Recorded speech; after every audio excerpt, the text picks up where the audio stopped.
Chapter 1. A Good Man in a Storm. I started therapy hoping to understand why I kept falling for men who treated me badly. But my therapist didn't let me stay in the past. She asked about my most recent ex. The one who actually treated me well. The one I destroyed. He wasn't perfect, but he was good. So good it scared me. He brought takeout to the library during exam weeks just to make sure I ate. He sat beside me while I studied, not saying a word, just being there. He made normal things feel magical. And I boxed him out. Whenever I got upset over things that weren't even his fault, I'd go silent for days. No explanation. No warmth. Just silence.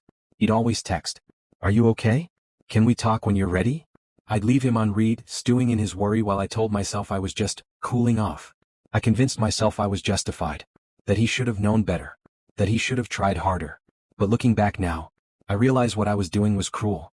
One time, we planned to watch a movie together after my exams. But he saw it first with his friends. He apologized. Offered to rewatch it without spoiling a single thing. Still, I punished him. 5 full days. No reply. Just nothing. I used his love as leverage. And the worst part? He kept coming back thinking he was the one who needed to fix something. But I was the broken one. And soon, I'd break him in a way he wouldn't recover from. Chapter 2. The Promise That Could Have Been. Things got better, for a while. After I promised to change, we entered what I now realize was the best year of our relationship. I was on my internship, finally free from the stress of exams. He'd pick me up after work, and even the smallest moments like grocery runs or walks in the rain felt like something out of a movie. He never stopped showing up for me. He'd ask how my day was, listen with genuine care, and go out of his way to surprise me with little things he knew I loved. Once, we sat in the back of his car eating ice cream in the middle of a thunderstorm, laughing like nothing else existed. And for the first time in a long time, I felt safe. I felt loved. We even talked about marriage. He gave me a silver ring, simple but beautiful, engraved with our initials and my graduation date. He called it a placeholder. He said when the time was right, he'd replace it with the real thing. But I didn't deserve that ring. Because the moment the pressure returned, when I went back to school, so did the version of me I thought I left behind. Deadlines piled up. Lab partners became nightmares. I felt overwhelmed and exhausted. And when he came over to help, washing the dishes to lighten my load, I exploded. He'd forgotten to clean the pans. That's it. And I screamed at him like he'd ruined my life. Then I boxed him out. Again. For an entire week. But this time, he only texted once. And I should have known then. That silence wasn't distance. It was preparation. Chapter 3. The Birthday That Broke Us. I didn't realize it then, but that week of silence, he was pulling away. And I kept pretending not to notice. When we finally talked, he brought it up, calmly but firmly. He said the boxing out was draining him. That it was hurting him. That if I was unhappy, I was free to leave. He wasn't going to force me to change. And I told him I would change. Again. For a while I did. But stress has a way of unearthing who you really are. And my final test came on my birthday. I had been expecting something special. A dinner at our favorite steakhouse. Maybe something shiny. Surprise. Instead, he took me to a quiet, cheap restaurant. No music. No flair. Just him.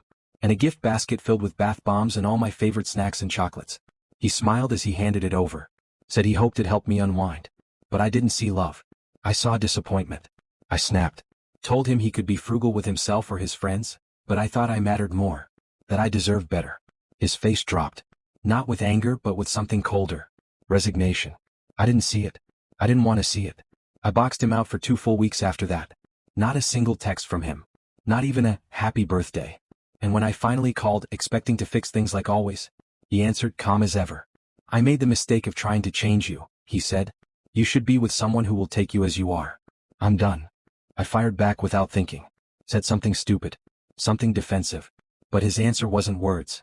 It was silence. The next time I looked, he, his friends, his family, they were all gone. Chapter 4. A list I'll never forget. After the silence came the wall. He was gone. And this time he wasn't coming back. I called. No answer. I texted. No response. Everyone, his friends, his family, blocked me the minute that call ended. Except one. The friend who had introduced us. She stayed. Maybe because he didn't tell her to cut me off. Maybe because he didn't want me to be completely alone. I cried to her. Told her everything. I told her I was in therapy. That I was trying to understand what I'd done. That my therapist had made me list all the times he'd been kind to me, and then every time I'd punished him for it. The wrong list was long. Longer than I wanted to admit. But the right list, the things he did for me, felt heavier. Because each act of love was met with punishment. Then my therapist asked something that left me speechless.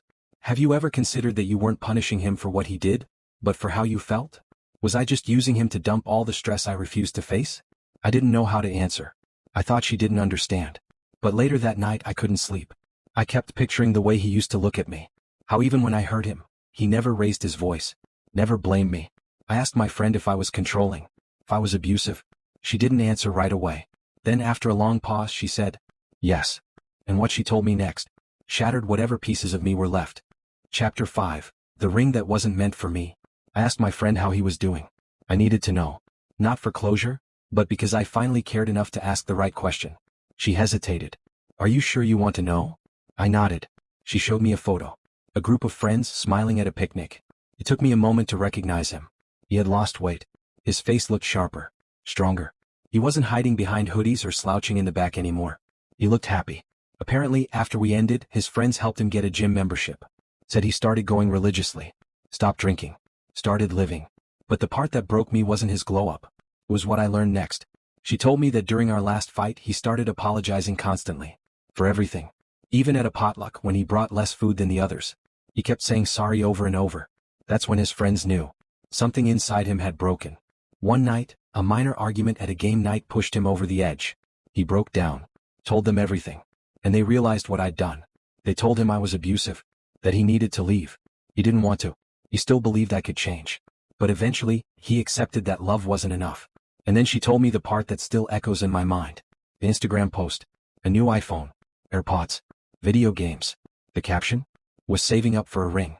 But I guess I don't need that anymore. Dodged a bullet and got an iPhone out of the deal. He was going to propose. At my graduation.